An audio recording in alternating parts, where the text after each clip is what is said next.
Et voici la première partie de mon react au nouveau spoiler du set Magic Final Fantasy. S'il y a des parties qui vous intéressent plus, n'hésitez pas à skipper les différentes parties. J'ai fait un chapitrage, vous pouvez l'utiliser. La vidéo est assez longue, donc ce serait compréhensible. La partie 2 est uniquement réservée aux membres de la chaîne, donc vous pouvez vous inscrire, ça soutient mon travail et ça pérennise ce genre de contenu sur la plateforme. Merci à vous, on y va. Mais je suis plus que hypé là, surtout depuis hier.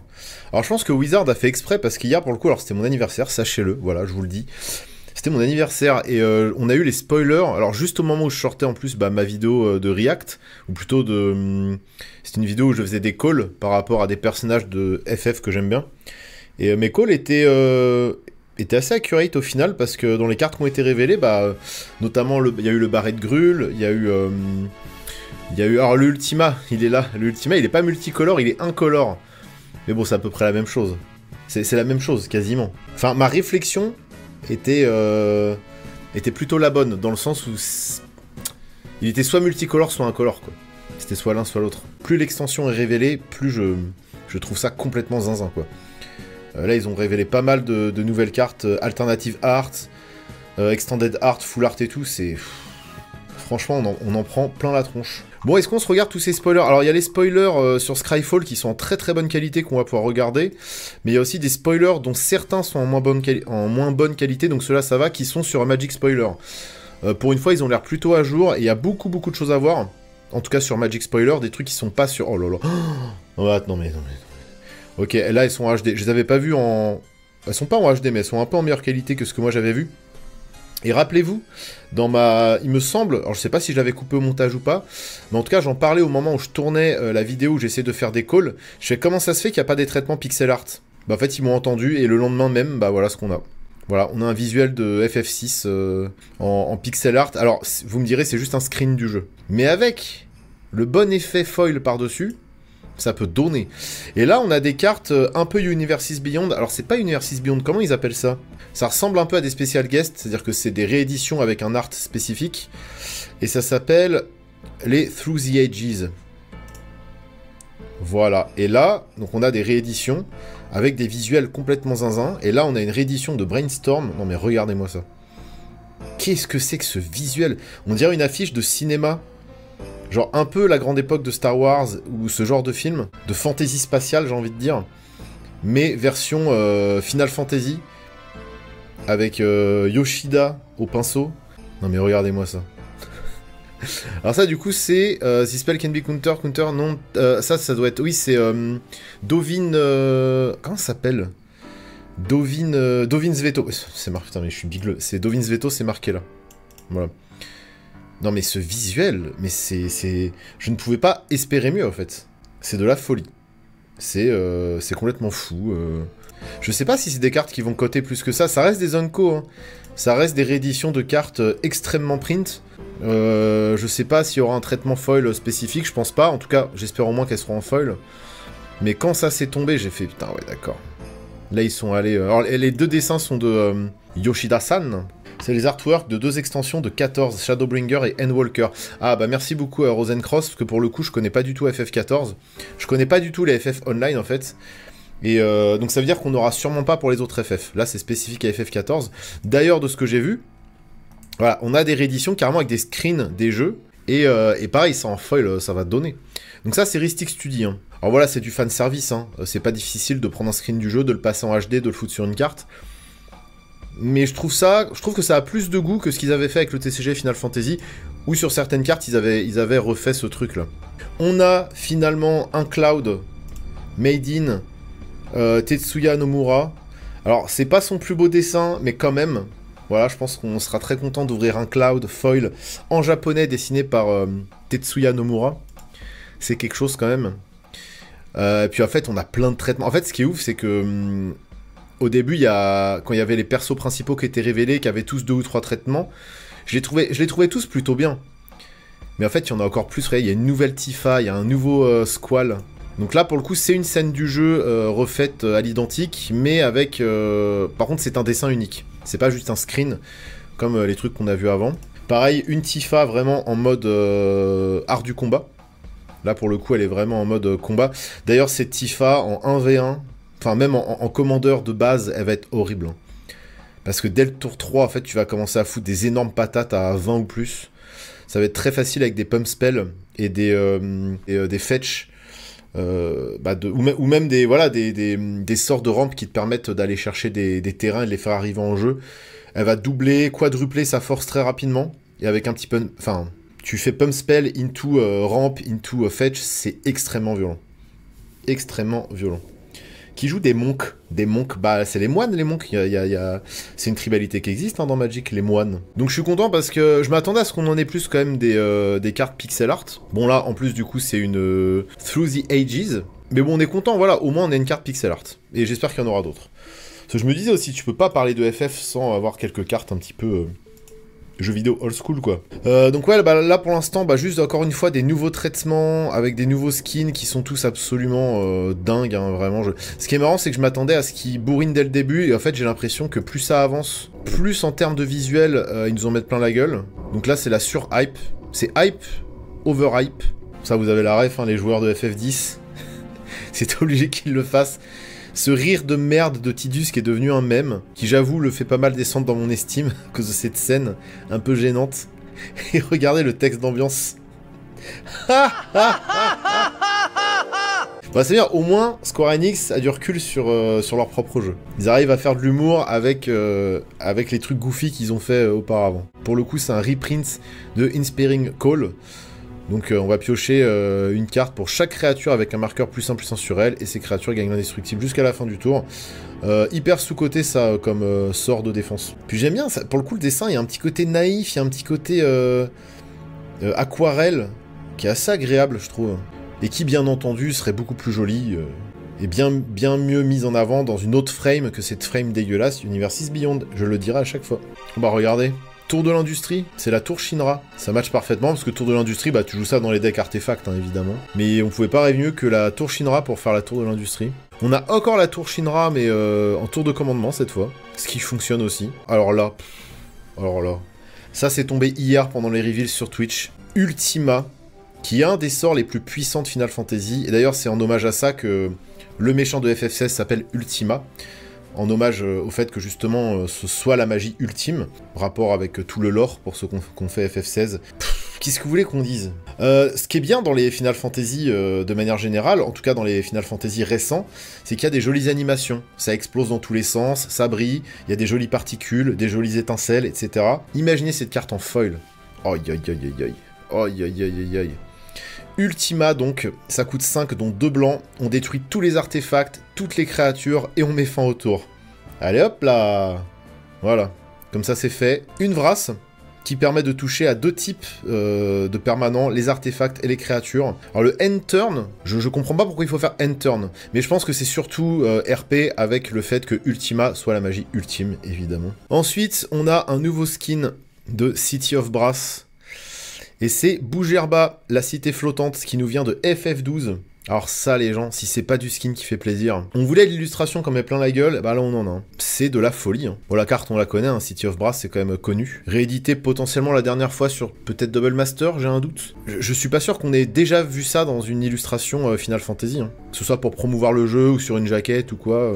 Et pareil, hein, dans tout ce qui est concept art et tout, je suis pas certain d'avoir vu quelque chose qui ressemble à ça. On a encore un skin pour Iris, donc la Iris mono blanc, le Joshua Rosefield. Aïe aïe aïe aïe aïe aïe, regardez-moi ça, regardez-moi ça. Alors, vous avez vu, c'est un des seuls dessins, c'est peut-être même le seul, où il y a marqué Square Enix dans le crédit de la carte. Alors, je prie, j'espère qu'ils n'ont pas utilisé une IA générative pour faire ce visuel de Joshua. Ça a l'air quand même très très propre, mais c'est la première carte que je vois qui n'est pas signée. Alors il l'avait fait pour Warhammer, parce que Warhammer malheureusement ne crédite pas ses artistes, mais d'habitude Square Enix le fait, et Magic le fait. Donc là je comprends pas pourquoi c'est juste signé Square Enix, parce que j'aurais aimé savoir qui a fait ce dessin, pour aller voir un peu le travail de cette personne, mais putain que c'est beau quoi. Je sais pas si tu l'as déjà montré, mais je veux le Farewell. Bah oui, il y a eu un nouveau, enfin il y a un nouveau skin pour Farewell, j'avoue je l'ai plus en tête. Est-ce qu'il est... Ah, le Farewell FF10. Oui, c'est vrai, il est mignon, très Titanic. Encore une fois, je trouve que le dessin est chouette, mais cette frame de con rend tellement pas hommage au dessin. Imaginez une frame old school sur un dessin comme ça, là, ça aurait trop bien rendu. Avec le petit jeu de lumière et tout, là. Avec le coucher de soleil tout doux derrière. Là. Joshua, c'est une illus officielle, je crois. En tout cas, c'est un poster avant le spoiler Magic. Ah, d'accord. Oui, donc, ok, ça fait partie de ces cartes où ils ont juste repris une illus Final Fantasy qui existe. Mais ce qui est très cool aussi, hein. C'est cool d'avoir des beaux visuels... d'avoir des beaux visuels qui existent déjà sur des cartes. Parce que de base, les concept art des Final Fantasy sont magnifiques. Et les visuels... qu'ils utilisent pour promouvoir les jeux sont magnifiques aussi. Ce traitement que j'aimais pas trop là, le traitement avec le fond uni, ben quand on les met tous côte à côte, ça a un peu de gueule quand même. Faut vraiment qu'ils soient tous côte à côte. Genre imaginez un classeur où vous les avez tous côte à côte en foil. Regardez ça. Ah, et c'est pas dégueu en vrai. Hein. Le truc c'est que j'ai vu une Iris foil passer sur les réseaux, et en foil ça rend très bien. C'est quand même un peu plus joli que les traitements Commander Master. Quand ils sont tous côte à côte là, moi j'aime bien en fait. Hein. Bon après le Sephiroth bute tout. Le Firion bute tout. Le Baltier Fran, trop beau. Bon, Kefka, Kuja, évidemment banger. Hein. Mais, si... Ah, le Jidan. Ah, le Jidan, il est vraiment banger. Hein. Le Vincent Valentine. Le Cécile, c'est le plus beau. Oh, le Cécile, c'est le plus beau, clairement. On va pas se mentir. Donc, FF4. Hein. Ça commence à être vieux. Mais, je pense que c'est le Cécile le plus beau. En vrai. Oh, le Vivi, comme ça, là. Oh, j'avais pas vu que Vivi, il avait un traitement spécial. Regardez-moi ça. Alors déjà, la version de base est très jolie. Ça en foil, ça va donner.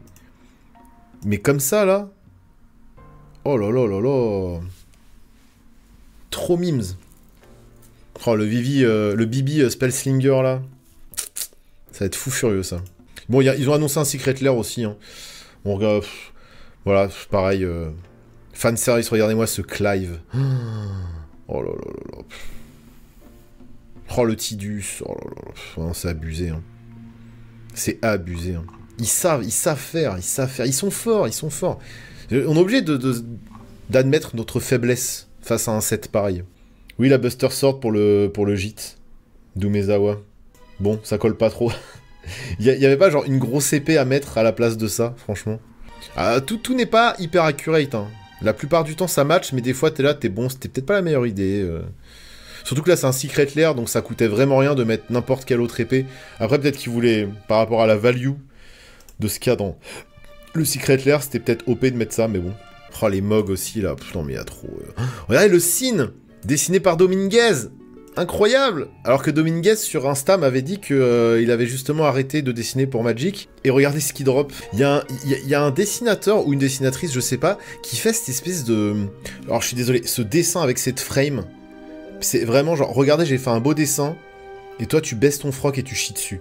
Je suis désolé, comment on peut proposer une frame aussi dégueulasse quand il y a des dessins aussi stylés? Et donc, c'est tous les dessins de Hirasaka qui ont vraiment ce truc, cette patte très feutre à l'eau. Vous savez, les feutres pour les gosses, là. Bah, on dirait des feutres à l'eau. Je sais pas comment expliquer. Donc, il a fait 4 illus. Je crois que j'en ai vu d'autres, mais qui sont pas encore répertoriés sur Skyfall. Mais putain, cette frame, quoi, je suis désolé, quoi. C'est pas possible. C'est pas possible. Ou alors faites-la en extended, quoi. Ça, en plus, c'est une rare, vous pouvez la faire en extended. Bon, ça, c'est vraiment... c'est le gros souci esthétique de Magic, c'est... Notamment avec les Universes Beyond, c'est cette frame immonde, quoi. Beige, un vieux blanc cassé beige, comme ça, là. Faites-nous au moins la vraie couleur blanche Magic, quoi. Pas un truc grisâtre, comme ça... Bon bref, c'était un peu mon coup de gueule encore sur ces frames de cons. Ils ont réimprimé Anger avec les Bumbo. C'est rigolo. Je suis de type Bombo. Une Iris dessinée par Magali Villeneuve pour le reprint de Harmonize. Est-ce qu'on pouvait rêver mieux? Oui, on pouvait espérer une autre frame que cette frame de merde. Mais très heureux de voir que Magali Villeneuve a dessiné une Iris. Oh la Terra, c'est nouveau ça, regardez, hop! Ah, le Yogmoth, là, c'est nouveau, ça, regardez, il y a eu des... Alors, peut-être que j'ai pas vu tout à l'heure, non? Oh, regardez, le skin d'Urza, oh là là! Oh, le skin de Urza! Oh, putain! Oh, c'est Amano au dessin! Aïe, aïe, aïe! Aïe, aïe, aïe! Aïe, aïe, aïe! Oh, c'est beau, ça! Oh, mon Dieu! On a un nouveau skin de Urza. Donc, c'est Terra de FF6. L'héroïne de FF6. Bah, incroyable, ce que je vous dise. Bon, c'est bien, il réimprime encore Urza, il va plus rien valoir à force. Mais bon, c'est le Urza mono bleu. Hein. Probablement le deck mono bleu le plus fort. En commandeur. Bah ouais, c'est beau ça. Oh, c'est beau. Et on a Yawgmoth aussi, hein. Yawgmoth qui est probablement le deck le plus fort. Ah non, c'est pas ce Yawgmoth. Ok, je confonds. Mais si c'est ce Yawgmoth, qu'est-ce que je raconte? C'est totalement ce Yawgmoth, c'est lui. C'est le Thran Physician. Eh ben, c'est lui. Si, c'est le deck mono noir. Peut-être le deck mono noir le plus fort. Pareil, on commande. Oh là là, putain, c'est fou. Eh, vraiment, là, il régale. Hein. Oh là là là là. Je suis en train de voir si on a loupé des spoilers qui m'attirent tous l'œil. Hein. Oh, l'Ange des Ruines, mais regardez-moi ce visuel. Oh là là là là. Oh, le Wall of Omen, je sens que Arcades... Et en plus, regardez, dans Arcades, je joue Wall of Omen. Et là, c'est The Imperial City of Arcades. Franchement, ils l'ont fait exprès. Donnez-moi Stylus, là. Oh, dans le classeur des dragons, ça. Rien que ce dragon, il est plus beau que tous les dragons Tarkir qu'on a eu. Hein. Je veux pas dire, mais... Il met une drill à tous les dragons Tarkir. Il est 5-5 pour 5. Il s'appelle... Dragon sacré. Bon, c'est un perso d'FF4, donc me demandez pas d'où il sort. Il a le vol, la vigilance, la parade 2. Et quand il arrive sur le champ de bataille, à chaque fois que l'on lance un sort non-créature, une créature ciblée gagne plus 1/+0 jusqu'à la fin du tour et ne peut pas être bloquée ce tour-ci. Ok, donc c'est un peu un finisher Spellslinger. Parce qu'on va le rendre 12-12 imbloquable et bam. En plus, c'est à la vigilance. C'est costaud, hein. Putain, Ange des Ruines, l'illustration, c'est... Imaginez ça avec une frame all frame. Hein. Juste à quel point la carte serait... Matériel d'invocation... Alors, en vrai, ça c'est intéressant parce que c'est un équipement matéria. Dans FF7, c'est quand même hyper important les matérias. Ça coûte 3, c'est un équipement artefact. On peut regarder la carte du dessus de notre bibliothèque à tout moment. Tant que cet équipement est attaché à une créature, on peut lancer des sorts depuis le dessus de notre bibliothèque. Oui, donc en fait, on invoque des sorts, quoi. Bah, c'est ce que font les matérias dans le jeu. La créature est équipée à +2/+2 à la vigilance et ça devient un dork. Alors, on peut l'engager pour faire un mana vert. Équipement 2. Alors déjà, le +2/+2... et en plus qui fait du mana, c'est pas dégueu.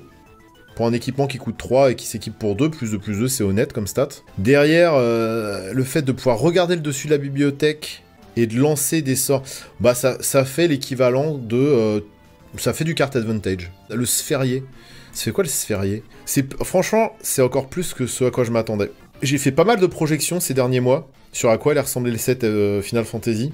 Ils ont tellement mis le paquet... Enfin, je m'attendais pas à ce qu'il y ait 3 clads différents, avec 25 illustrations différentes, que tous les persos soient importants, et je sais pas combien de traitements différents, qu'il y ait autant de persos représentés, que... Je m'attendais pas à autant, quoi. Ils ont vraiment mis le paquet. Hein. Alors, le sphérié, ça fait quoi? Alors, le sphérié, c'est le système de level up dans Final Fantasy X.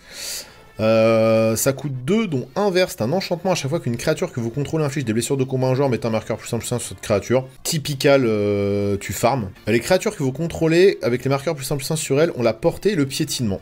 Ah bah ça colle, hein. Non, ou alors, plutôt que d'emblée les créatures avec un marqueur +1/+1 sur elles ont la portée et le piétinement, ils auraient pu faire un truc genre, à la fin de votre tour, les créatures que vous contrôlez avec des marqueurs +1/+1 sur elles, ont la possibilité d'avoir un marqueur soit portée, soit piétinement, soit machin, soit vigilance. Comme ça, tu peux choisir un peu. Parce que le sphérié, ce qui est cool, c'est que tu peux un peu choisir dans quelle direction tu vas. Je préfère mettre un point de force plutôt que d'apprendre telle capacité. Tu peux à peu près voilà, choisir un peu la direction. Alors que là, c'est d'emblée, t'as la portée et le piétinement. Vous voyez ce que je veux dire? Pour faire un vrai sphérié. Ça aurait été ouf. Ils auraient simulé un sphérié dans Magic. Ça aurait été trop bien. Donc là, c'est sympa. Et en vrai, c'est assez fort, hein. C'est assez fort qu'à chaque fois que ça touche, tu mettes un marqueur +1/+1 et que derrière ça donne portée piétinement, c'est pas dégueu. Hein. On a le Chocobo d'FF9, regardez comme il est beau. On peut avoir un commandant Chocobo, enfin il y en a plusieurs. On va pouvoir l'avoir comme commandant parce qu'il est légendaire et oiseau. Ce qui est bien, c'est qu'on aura accès au blanc et au bleu, étant donné qu'il est bante. Donc c'est important, si tu joues oiseau, quand même d'avoir accès à ces deux couleurs. Il coûte 4, dont bante. C'est le Choco Seeker of Paradise, il est 3/5. Quand un ou plusieurs oiseaux que l'on contrôle attaquent, on va regarder autant de cartes du dessus de notre bibliothèque, et on va pouvoir mettre l'une d'elles dans notre main. Et ensuite, on va pouvoir mettre autant de landes qu'on veut sur le champ de bataille, engagé, et le reste dans le cimetière. C'est archi fort. Bon déjà, pour 4, c'est une 3/5. Ça rappelle le body de Arcades, mais ce n'est pas Arcades. D'ailleurs, c'est étonnant qu'il vole pas, parce que c'est... Ah, parce que c'est pas le chocobo d'or. Lui, c'est peut-être juste le chocobo classique. Et en plus, il a un effet de landfall qui dit que quand un land arrive sur le champ de bataille, il va gagner +1, +0 jusqu'à la fin du tour. Donc il va grossir. Ce que j'aime bien, c'est que dans Final Fantasy, les chocobos, ça sert à être chevauché, ça sert à explorer plus rapidement et plus facilement, avec différents types de chocobos qui permettent d'évoluer dans tel ou tel biome. Et là, c'est parfait, parce que justement, ce chocobo va nous chercher des terrains, donc va nous chercher du mana. Et c'est quoi le mana dans Magic? Bah, c'est une énergie qu'on tire des terrains, qu'on tire des paysages, qu'on tire des lieux par lesquels on passe. Donc je trouve que là, pour un commandant chocobo qui va nous faire tuto des landes et les faire arriver sur le champ de bataille, avec en plus une capacité de landfall, c'est trop chouette. C'est trop chouette. Vraiment, c'est... je le trouve incroyable. J'ai presque envie de le jouer, mais j'ai déjà un commandant Bant, et je suis peut-être pas prêt de trade mon Arcades contre ce Choco, même s'il donne envie. Hein. En plus, c'est un visuel FF9, qui est probablement mon FF préféré avec le 7, donc bon. Est-ce que tu penses que c'est Wizards qui fait une référence à l'Oiseau de Paradis, qui sera, à mon avis, joué dans les decks Choco? Mais ouais, c'est bien, parce qu'on avait vu d'autres Chocobos qui avaient l'air d'avoir des capas qui jouaient autour des terrains, et à mon avis, juste avec le pool de cartes de type oiseau et de chocobo qu'on aura dans l'extension Final Fantasy, on aura une bonne base de deck, je pense. Et puis c'est rigolo, ouais, de faire juste un deck oiseau. Ça n'existe pas tellement dans Magic. C'est cool que les chocobos ouvrent le build autour des oiseaux. Dans Magic, je trouve ça trop bien. Donc ça va être oiseau landfall, quoi. On a un Vincent Valentine qui a été revealed, et ça c'est chouette. Le Vincent Valentine qui, j'imagine, se retourne en loup-garou. Évidemment, comme dans le jeu, hein, je rappelle que Vincent Valentine... Quand bien même on le trouve dans un cercueil, ce n'est pas un vampire, c'est un loup-garou. Et son limit break, c'est de se transformer en bête. Et également, je crois qu'il se transforme à d'autres reprises dans le jeu. Alors, écoute 4, il est 2-2. Il a le sous-type assassin, c'est intéressant. Quand une créature qu'un adversaire contrôle meurt, on va mettre un marqueur +1/+1 sur lui, égal à la force de cette créature. Ah, déjà, il est costaud. Et quand il attaque, on le transforme. Donc il va garder son marqueur, je précise. Vincent Valentine, il va se jouer en Voltron, et ce sera turbo violent. En plus, mono noir, on a quand même accès à pas mal d'anti-bêtes cool. Et derrière, il a le Trample, Lifelink, et quand il meurt, on le remet sur le champ de bataille engagé, ça veut dire qu'il redevient Vincent Valentine. Donc il va être horrible à cibler, c'est-à-dire qu'on pourra le cibler et lui faire du mal uniquement quand il sera du côté Vincent Valentine. Quand il sera du côté Gallian Beast, le seul moyen de l'avoir, ce sera... potentiellement de l'exiler, parce que s'il meurt, il revient sous la forme de Vincent Valentine, et de toute façon, il faudra l'équiper de bots, il faudra mettre des sorts de protection. Il y a plein de petits sorts de protection en noir qui permettent justement d'éviter qui permet à une créature de revenir sur le champ de bataille une fois qu'elle meurt. Mais un Vincent Valentine Voltron, ça peut être extrêmement brutal. Hein. Et l'art est turbo stylé. Il est trop beau, genre incroyable, trop heureux. Encore une fois, à part la frame de merde qui pêche, l'effet est trop cool. Et puis ça correspond pas mal, je trouve, au côté un petit peu solitaire de Vincent Valentine. Avec Bloomborough, ils ont essayé de faire un tribal oiseau. Oui, c'est vrai, tu as raison. Mais là, Chocobo, ça va ouvrir l'archétype, à mon avis. Rien à voir, mais il y a les infos à côté de moi. Il y a un canard qui s'est fait flasher en Suisse, car il volait plus vite que la vitesse autorisée. Bah, c'était un Chocobo. Ça a tout à fait à voir, Mopeta. Je pense que tu parles d'un Chocobo. Il peut arriver que certains Chocobos aillent plus vite que la moyenne. Donc ce serait pas étonnant qu'il soit fait flasher. Je suis en train de me dire que pour Cloud, ils auraient trop pu faire différents passés. De ce que j'ai vu des streams FF, ça m'a pas l'air déconnant. Bah ils l'ont fait. C'est pour ça qu'il y a 3 Clouds différents, et un coup il est mono blanc, un coup il est Boros, et un coup il est blanc, rouge, vert, il rajoute du vert, pardon. Parce que quand il est mono blanc, bah c'est quand il est membre du soldat. Ensuite il est Boros, c'est quand il est vénère et qu'il veut se clash contre Sephiroth. Et après il lui rajoute du vert, parce qu'il est en mode faut sauver Gaïa, la rivière de la vie, tout ça quoi. Oui, c'est ça, il finit Naya. Exactement. Donc si, on a son évolution. Et ils ont fait ça pour plusieurs persos, d'ailleurs. Mais comme ils avaient fait pour Seigneur des Anneaux, pour ça qu'on a plusieurs Aragorn, on a plusieurs Gandalf, etc., etc. Parce qu'on suit l'évolution des personnages, et c'est ça qui est trop fort. C'est ça où c'est trop beau. Et c'est là où je trouve que ils arrivent dans les Universes Beyond, ils arrivent à choper l'essence des licences qu'ils traitent, et en faire quelque chose de stylé. Parce que Magic, c'est des petites histoires racontées sur un petit bout de carton. Le Ultima... Alors moi, j'avais call un Ultima multicolore, et en fait, il est incolore. Alors attendez, on va l'avoir dans une meilleure version, je pense. Il y a une version d'Ultima qui est bien plus jolie ici, voilà. Et d'ailleurs, on a un skin qui est très cool. Pareil, qui fait très concept art à l'ancienne. Les deux sont chouettes, hein. Peut-être moi une version extended qui me plairait le plus, en foil. Et pour le coup, pour ceux qui n'ont pas fait FF16, sachez que c'est un des personnages les plus badass, un des méchants les plus badass de la saga. Le perso fait vraiment flipper pour le coup. Tu sens qu'il est méchant, tu sens qu'il est énervé, et il a vraiment un des charismes les plus énervés, je trouve, des méchants, de tous les méchants des FF qu'on a eu. Il coûte 5, il est 4-4, il a le vol. Quand il attaque, on va pouvoir mettre un Blight Counter sur un land, sur un terrain. Tant qu'un terrain a un Blight Counter dessus, il va perdre toutes ses capacités, tous ses types de land, et il va produire du mana incolore. Donc en fait, on va pourrir potentiellement les terrains adverses, en faisant en sorte qu'ils ne fassent que du mana incolore. Cependant, quand nous, on engage un terrain pour faire du mana incolore, on va créer un mana incolore supplémentaire. Donc, si on met un Blight Counter de notre côté, ça va nous permettre de ramp, ce qui est quand même cool. Si on met un Blight Counter sur un terrain adverse, et bah ça va juste lui pourrir son terrain, et c'est-à-dire qu'il va avoir du mal à fixer son mana. Cependant, Ultima coûte 5, donc j'imagine qu'arrivé à ce moment-là du jeu, les gens ont quand même rampé, les gens ont réussi à se stabiliser, mais il suffit qu'il y ait quelqu'un en face qui joue 3-4 couleurs et qui soit pas fixé, et bah ça peut vraiment le faire chier, un Ultima sur le board. Après, je pense qu'on va surtout l'utiliser pour ramper de notre côté, et c'est plutôt balèze. Il est plutôt balèze ce Ultima, le visuel est magnifique, il n'y a pas d'autre mot. Ça en foil, ça va péter la rétine. Doit y avoir des choses intéressantes à faire avec ce Ultima, en tout cas. Mais bon, c'est pas comme si l'incolore était déjà une couleur qui rampait énormément. Ça va être une pièce de plus pour ramper vers les énormes sorts, et pourquoi pas des sorts d'Eldrazi, entre autres. C'est vraiment Flavor avec la façon dont il pourrit la planète dans le jeu. Ah bah totalement. Parce qu'en fait, quand le fléau arrive sur Valistea, bah en fait les forêts se transforment en poussière, les montagnes se transforment en poussière, les villages se transforment en poussière. Vraiment, moi je trouve que les cartes... J'ai vu des gens qui commencent à râler, notamment sur le Squall ou des trucs comme ça. Alors c'est compliqué, si on veut faire un jeu équilibré, un set équilibré, que tout soit 100% Flavor avec les personnages dans le jeu, mais la plupart des cartes, je trouve qu'elles expriment vraiment ce que font les personnages dans le jeu, quoi. Je suis désolé, hein. J'aime pas trop les créas à 5 qui ont un effet qu'en attaquant. Bah, après, il y a peut-être des bots qui ont été posés avant. Il y a peut-être des jambières qui ont été posées avant. Mais oui, après, vu son effet, c'est normal qu'il soit un peu... je l'aime trop, et puis ces deux skins sont... oh là là là, c'est vraiment... On se fait régaler, c'est trop bien. Je suis trop heureux, les gens. Merci Wizards, merci Square Enix, hein. Ils sont trop forts. Et comme je l'avais dit, on a quand même un autre Jidan, donc on n'a pas le skin tout pourri de Ragavan qu'on a vu. On a vraiment un Jidan qui est magnifique. Je trouve que le visuel est trop fun, trop cool. On a sa version également fond uni. Alors pour le coup, dans toutes les cartes fond uni que j'ai vues, c'est une des plus belles. Je trouve qu'ils ont bien choisi la couleur, ils ont bien choisi la couleur du fond. Il a un pur flow, là, Jidan, je trouve, sur cet Illus. Ça, c'est le genre de carte que j'ai envie d'avoir en foil...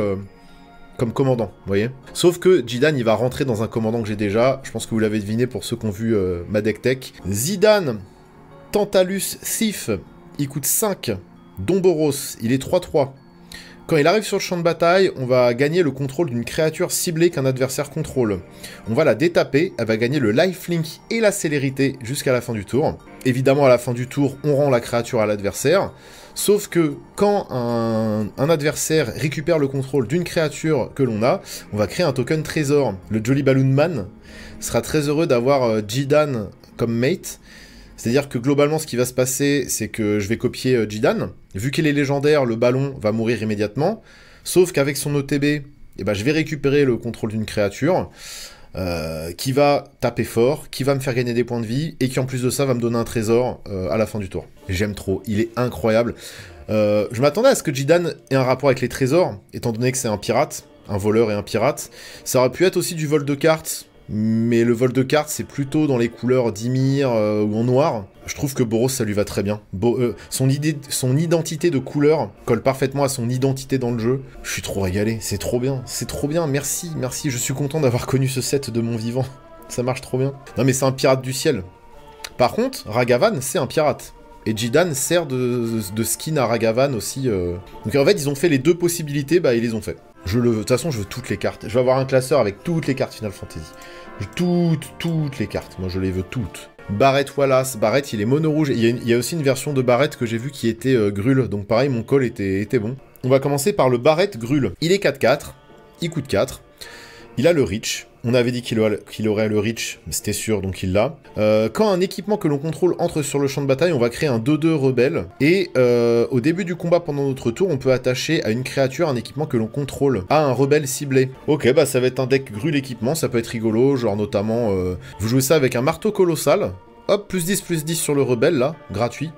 Parce qu'évidemment, le coût d'équipement du marteau, bah, il est de 8, hein, donc c'est très très dur de l'équiper. Alors qu'avec Barrett Wallace sur le board, bah, tous vos équipements, en fait, qui ont un coût d'équipement qui est beaucoup trop cher, bah là, vous pourrez le faire gratuitement. Donc c'est plutôt cool. Il me rappelle un petit peu le Ratanaketon, mais dans une version grule, quoi. Et du coup, l'autre Barrett, il est mono rouge, il coûte 4, dont un rouge, il est 4-4. Il a le reach, évidemment. Et quand il attaque, il va mettre un nombre de dégâts égal au nombre de créatures équipées sur sur le joueur défenseur, donc sur le joueur qu'on attaque. Alors c'est marrant parce que les deux barrettes là synergisent bien ensemble, parce que du coup on va créer des rebelles qui seront équipés, et le barrette mono rouge, bah, il va mettre des dégâts à l'adversaire en fonction du nombre de créatures équipées. Donc ça synergise bien ensemble. Après évidemment le grul est quand même un peu plus costaud, je trouve. Celui-là c'est quand même plus compliqué en fait de... créer plein de créatures, de les équiper, etc. C'est quand même... Sachant que lui le fait automatiquement. Donc les deux matchent bien ensemble. Après, en termes d'illus, je préfère le Barrett mono rouge. Je trouve qu'il a plus de gueule, il y a plus d'énergie qui se dégage du visuel. Donc voilà, et le Barrett, bah, je l'avais call, un mono rouge ou grul, et bah il est les deux. On a Zac Fair, hein. Zac Fair, donc qui est le personnage auquel Cloud s'identifie dans Final Fantasy VII, qui est aussi son ancien partenaire lorsqu'il était membre du Soldat. Et vous allez voir que c'est assez flavor parce que Zac Fair il coûte 1 blanc, il est 0-1. Il entre sur le champ de bataille avec un marqueur +1/+1 sur lui. Donc pour 1, on a une 1-2. On peut payer 1, le sacrifier, et la créature ciblée que l'on contrôle gagne l'indestructible jusqu'à la fin du tour. Et le counter qu'il a sur lui, eh ben on va le mettre sur la créature qu'on a ciblée, et lui mettre les équipements qu'on lui a attachés. Comment, les gars, on peut pas faire plus flavor que ça. C'est exactement ce qui se passe dans Final Fantasy VII. Je vous rappelle, et tant pis pour les spoils, que en fait Zac Fair meurt en défendant Cloud. D'ailleurs, avant de mourir, eh ben, il lui lègue son épée, la grosse épée qu'il a dans le dos là. Et là, bah, c'est exactement ce qui se passe. Parce qu'on va rendre indestructible une créature, donc on va la sauver. Et en plus de ça, on va lui mettre notre marqueur et les équipements qu'on a dessus. Est-ce qu'il y a une stratégie pour le jouer en commandant? Je ne sais pas, parce qu'un commandant qui est juste là pour défendre une autre créature, c'est quand même particulier. Après, ce qui serait marrant, c'est de réussir à fabriquer un deck équipement mono blanc Cloud. Je rappelle que le Cloud qu'on a vu précédemment, en tout cas dans la vidéo que j'ai postée hier, c'est un deck équipement qui est surpuissant. Tu joues ton Zac Fair dans le deck, et en fait, Zac Fair va protéger Cloud à un moment donné. Enfin, c'est que tu simules exactement ce qui se passe dans le scénario de FF7, tu peux le faire. C'est-à-dire qu'on pourra rejouer une partie de Final Fantasy VII sur le board en jouant à Magic. Et ça, bah c'est magique, j'ai envie de vous dire. C'est vraiment trop bien. Alors j'ai vu que Hermès, ça pushait un petit peu aussi la tribalité oiseau. Et ce qui est cool, c'est que le Choco qu'on a vu tout à l'heure, il est bant. Donc en fait, Hermès, il rentre dedans. Il coûte 4. Il est en mono bleu, il est de 4. Quand on caste un non-creature spell, donc ça pourrait être des artefacts ou des rituels instants, on va créer un token bird 1-1, vol et vigilance. Alors, je sais pas pourquoi ils ont rajouté la vigilance, parce que je pense que c'est quand même pas dégueu déjà de pouvoir avoir gratuitement quasiment comme ça un bird 1-1 vol qui arrive, mais en plus ça a la vigilance, et quand on attaque avec un ou plusieurs oiseaux, on peut scry 2. Donc il synergise plutôt pas mal du coup avec Choco, qu'on a vu tout à l'heure, le Chocobo Bant. Mais c'est vrai que 1-1 vol et vigilance, bon, mais c'est cool, Hermès, voilà. Si on a envie de jouer des decks oiseaux, vous pouvez le faire également en mono bleu, mais je pense que c'est intéressant si vous jouez oiseau avec des cartes Final Fantasy d'avoir accès à Bant, ou au moins d'avoir accès au blanc. Au vert, pardon, parce que les Chocobos sont verts. Et on a envie de jouer avec des Chocobos, bien évidemment. Le nouveau Kefka. Oh là là là là, regardez-moi ça. Alors lui, il va intégrer immédiatement Krull Claw, croyez-moi. Parce qu'il coûte 7 et j'ai absolument pas envie de payer 7 mana pour jouer Kefka Dancing Man. C'est une 6-6 pour 7. Pendant notre tour, il a l'indestructible. Bon, déjà, c'est énervé. Au début de l'étape de fin, on va exiler une carte random de chaque cimetière adverse. Et on va pouvoir cast autant de spells qu'on veut gratuitement qui ont été exilés de la sorte. Et en plus de ça, chaque joueur va prendre autant de dégâts dans la tronche que le CCM du spell. Va perdre autant de points de vie. C'est pas des dégâts, c'est de la perte de points de vie. C'est extrêmement énervé. Alors, pour ceux qui ont vu ma deck tech sur Krullclaw, il est Rakdos, donc il va immédiatement intégrer Krullclaw. En fait, ce qui est, on va dire, un des mini-défauts, un des tout petits défauts qu'il y a dans ce deck Krullclaw, c'est qu'en fait, une fois qu'on a déclenché l'effet, c'est-à-dire à partir du moment où on connecte avec un adversaire et qu'on va pouvoir jouer un sort gratos du dessus de notre bibliothèque, bah après on a la main phase 2, et le truc c'est que le sort qu'on a joué gratuitement, si c'est un permanent, bah il va pas faire grand chose. Et même de manière générale, les gros sorts permanents qu'on va jouer, c'est des effets qui se déclenchent en début de tour. Sauf que là, Kefka, l'effet va se déclencher à la fin du tour. Donc c'est tout bénef, quoi. C'est-à-dire qu'en fait, on va immédiatement rentabiliser le fait de connecter avec Krullclaw. Et puis en plus, enfin, ça nous fait jouer 3 sorts gratos, quoi. Et en plus, on fait perdre des points de vie aux adversaires. En plus, en noir, on a accès à tout ce qui permet de faire défausser les adversaires.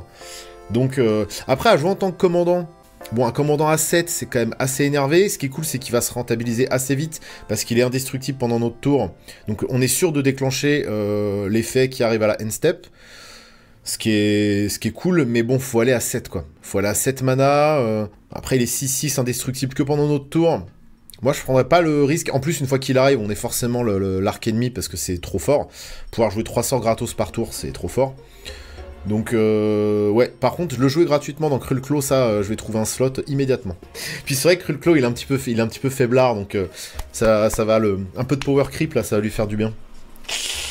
Par contre, on a Bugenhagen, Wise Elder, vous le connaissez, lui, FF7. C'est le grand-père de Nanaki. C'est une 1-3 pour 2, dont un vert. Il est humain et chaman. Il a le reach. Et au début de notre entretien, si on contrôle une créature qui a 7 ou plus de force, on va piocher une carte. Et lui-même est un dork, qui fait un mana de la couleur de notre choix. Et bah rien que ça, c'est pas négligeable. C'est-à-dire qu'on peut avoir en zone de commande déjà un dork qui coûte 2. Si on a une créature qui coûte 7 ou plus, on pioche. Ouais, bah ça va être pour les decks monsters, pour les decks stompy, bon. Après, de base, ce qui est cool, c'est que effectivement, le jouer dans un deck, on a envie de jouer des gros sorts, pour ramp vers des gros monstres, bah pourquoi pas. Pourquoi pas, parce que c'est lui qui nous fera piocher. C'est vrai que des fois, bah, c'est un peu... Enfin, après, maintenant, en vert, il y a tellement moyen de piocher, en fonction même de la force de nos créatures, que je sais pas s'il est... si c'est forcément très intéressant de l'avoir en zone de commande. Là, tout de suite, je vois pas trop l'utilité de Bugenhagen. À part le fait d'avoir un Dork qui coûte 2 en zone de commande. Bon, dites-moi si vous avez des idées, je prends. Qu'est-ce qu'on a d'intéressant? Bon, Umaro, c'est l'espèce de gros Yeti qu'il y a dans FF6. C'est assez particulier, j'ai la flemme de le lire maintenant. Ah, le Waka. Bon, on s'arrête sur mes persos préférés. Hein. En plus, là, on a l'OST d'FF10, donc ça colle. Donc le Waka, bah, il est Célestia. Est-ce que j'avais pas dit? J'avais pas dit? Moi, j'avais pas dit qu'il serait pas Célestia. J'avais dit qu'il serait Célestia. Il est Célestia. En même temps, quand tu viens de Bayside Island, qu'est-ce que tu veux être à part un Célestia? Il a que un skin pour l'instant, il vient d'un pack précon. Mais il sera dans le pack FF10, hein, évidemment. C'est une 4-4 pour 4, il a le Reach et le Trample. Le Reach, c'est normal parce qu'il balance sa balle. C'est un peu lui l'archer dans Final Fantasy X. Quand il met des damages à un joueur, on détruit un artefact que ce joueur contrôle et on met un marqueur +1/+1 sur Waka. C'est très très utile d'avoir un commandant qui permet de péter des Arthos. En plus, il a le Trample, donc c'est vraiment chouette. Il sera sympa à équiper, je pense, le Waka. Et au début de la phase de fin, si un marqueur a été mis sur Waka, et ben on met un autre marqueur +1/+1 sur une créature qu'on contrôle. Donc là, on est vraiment dans une thématique Célestia. On va pouvoir mettre des petits marqueurs +1/+1 sur tout le monde assez facilement. Il rentrera, je pense qu'il matchera bien dans un Mrs. Bourdefleur. Et vraiment, encore une fois, je le répète, mais le fait d'avoir un Pet Arthos dans la zone de commande, quasiment, c'est pas dégueu. Hein. Sur chaque créature, merci Wolf, sur chaque autre créature que l'on contrôle, mais il est hyper fort ce Waka. Il est hyper balèze. Alors j'aime bien Lilus, mais j'espère qu'il aura... vu que c'est une carte de commandeur, je pense pas qu'il aura un skin particulier en plus. Après, il y aura peut-être un Waka dans les boosters normaux. Hein. Putain, trop bien. Il est vachement fort ce Waka. Hein. Alors là, on a plusieurs persos sympas. On a Go dans FF6. C'est une espèce de... Par contre, il est creepy de fou, quoi. En fait, il rêverait d'être un furry, mais il a pas les moyens de s'acheter le costume. Je dis des conneries depuis tout à l'heure. C'est pas si une carte est allée au cimetière. Je disais, oui, du coup, ça synergise avec Jolly Balloon Man, mais pas du tout. C'est si une carte a quitté le cimetière. Alors, désolé si quelqu'un l'a dit dans le chat, mais c'est pas du tout si une carte a touché le cimetière. C'est quand même plus compliqué de faire quitter une carte de notre cimetière que de foutre une carte dans notre cimetière, de manière générale. Donc, c'est un peu moins méchant que ce que je pensais. J'avais mal lu. Quelqu'un l'avait vu dans le chat? Ça reste très fort, hein. Ça reste très fort. Il y a des sorts qui permettent d'être joués du cimetière. Il y a des terrains qui permettent d'évacuer des cartes de notre cimetière. Mais il n'y a pas tant de trucs que ça. Après, exiler les cimetières, ça marche? Bah oui. Ça marche parce que c'est acquitter le cimetière. Donc quitter le cimetière, peu importe que la carte elle revienne sur le champ de bataille, dans votre main, ou qu'elle soit exilée, elle a quitté le cimetière. Mais après, il y a beaucoup de cartes aussi qui disent exiler tous les cimetières. Enfin, beaucoup de cartes. Ce qu'on va retrouver souvent comme carte de hate dans une partie de Commander Multi, c'est des cartes qui permettent d'évacuer tous les cimetières. Le problème, c'est qu'une fois qu'il n'y a plus de cartes dans le cimetière, bah, on peut plus refaire l'effet à chaque tour, quoi. Mais il est rigolo, en tout cas c'est des effets desquels on peut discuter, parce que c'est étrange, à minima. Le professeur Ojo qui est mono vert, alors que moi je l'aurais vu mono noir tellement c'est un salopard, et que bah justement il est anti-nature, professeur Ojo. Lui, ce qu'il veut, c'est du full technologie, c'est prendre le contrôle de la planète, c'est se servir de l'énergie de la planète à ses fins. Et puis en plus, il a ce côté savant fou Frankenstein, qui est quand même très loin que ce qu'on... Enfin, qui est assez loin de l'idée qu'on a d'un personnage qui serait proche de la nature. Qui se prend pour Dieu, professeur Ojo, quand même.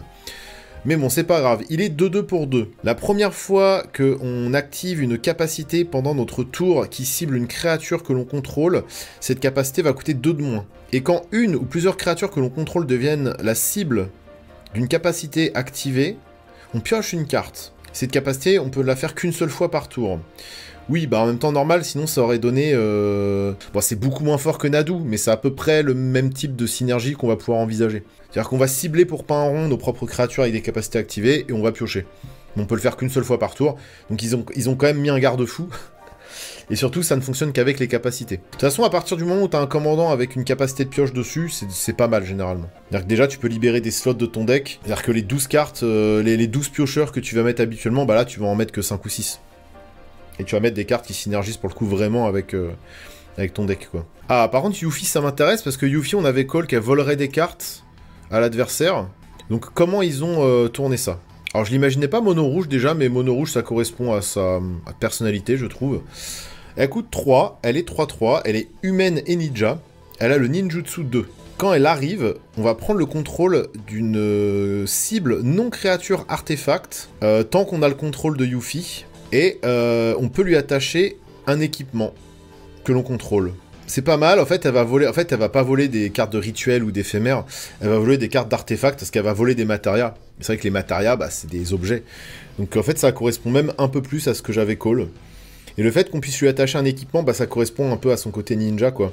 C'est plutôt costaud, en vrai. On va pouvoir voler le Sol Ring adverse, par exemple. On va pouvoir voler le Arcane Signet adverse, par exemple. Enfin, on a plein de cibles potentielles en multi. Hein. En plus, c'est un ninja rouge, effectivement. On voit pas ça tous les jours. Elle est très chouette. En tout cas, elle est très très RP avec ce qu'elle fait dans le jeu, donc je suis content. C'est ninjutsu, c'est pas ninjutsu de commandant. Donc c'est-à-dire qu'elle sera peut-être un peu moins puissante en tant que commandant que si on l'a en main de départ, pour le coup. Mais effectivement, Yuriko, c'est ninjutsu de commandant. C'est pas ninjutsu tout court. Parce que ça fonctionne que depuis la main. Et Yuriko est une exception. Mais en tout cas, elle sera dans un deck précon. C'est vrai qu'on a qu'une version un peu manga. Bon, de toute façon, tous les jours, il y a des dingueries qui sortent. Donc peut-être qu'il y aura d'autres Yuffie avec d'autres skins ou juste d'autres skins.